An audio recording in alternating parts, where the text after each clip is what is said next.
Hello, welcome to the radio and television station, and I'm Cao Trí. Here comes the local news. On the occasion of traditional Lunar New Year, Long Khan City Committee, People's Council, People's Committee, the Vietnam Finance Front Committee of Long Khan City yesterday organized delegation to visit and give presents to religious institutions in the city. At visiting places, Catholic institutions, Buddhist institutions, leaders of Long Khan City will inform the result of the implementation of the city's socio-economic tasks in 2022, which most of targets met and succeeded the set plan. The overall achievement, there was a significant contribution of bishops, priests, dignitaries, monks, venerable nuns, and Buddhists from the city unanimously participated in activities to build a new rural area, a civilized city, especially social security work. At the same time, Saint Rex's readings, which the bishop, priests, dignitaries, venerable monks, nuns, and Buddhists welcome a happy and healthy new year.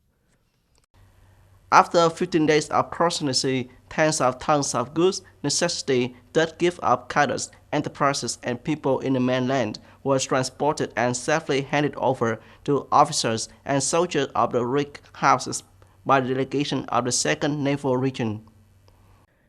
DK-116 rig house is the last place for the 10 rig houses that delegation visited to give presents and wish that, due to big waves and strong winds, it took 4 times to approach the ship to let go of the anchor to carry out the transfer of gifts and exchange of the troops.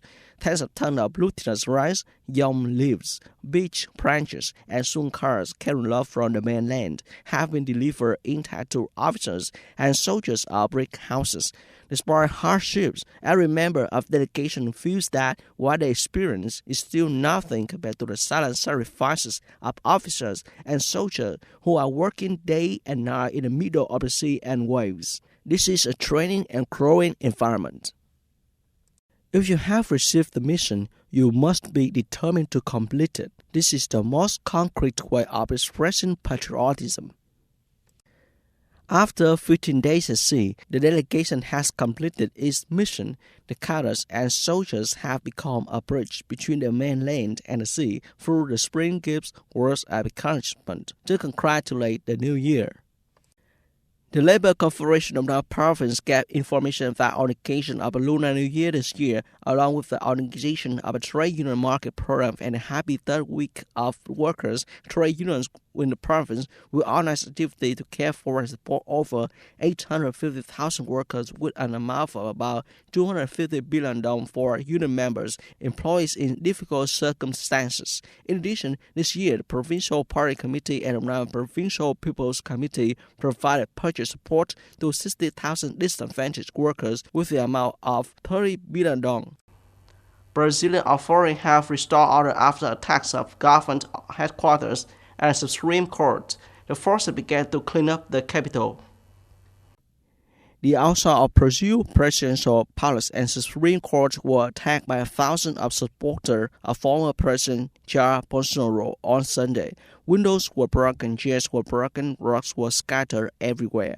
The crowd was eventually dispersed by police, but their demands lingered through messages painted on facades of buildings, including a call for the military to intervene now. The radical protest took place a week after the inauguration of leftist President Luiz Inácio Lula da Silva. These images are reminiscent of the attack of Capitol Hill in the U.S. on January 6, 2021 by a supporter of former President Donald Trump.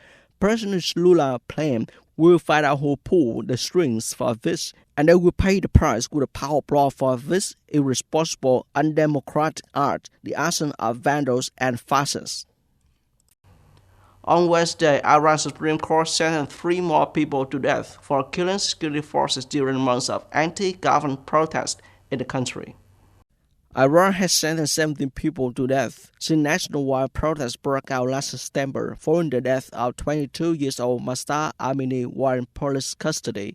The week before, Iran executed 4 people with racist concerns and reactions of many countries around the world. The United Nations High Commissioner for Human Rights called for the Iranian authorities to stop executing the protesters and stop this activity. Iranians and relatives of those convicted gathered in a large number of the capital, Tehran, protesting the verdict. The mother of Mohammed Hobalu, one of those convicted, said, "This is unfair and absurd. I demand justice and the release of my child." That's all for today. Thank you for watching and goodbye.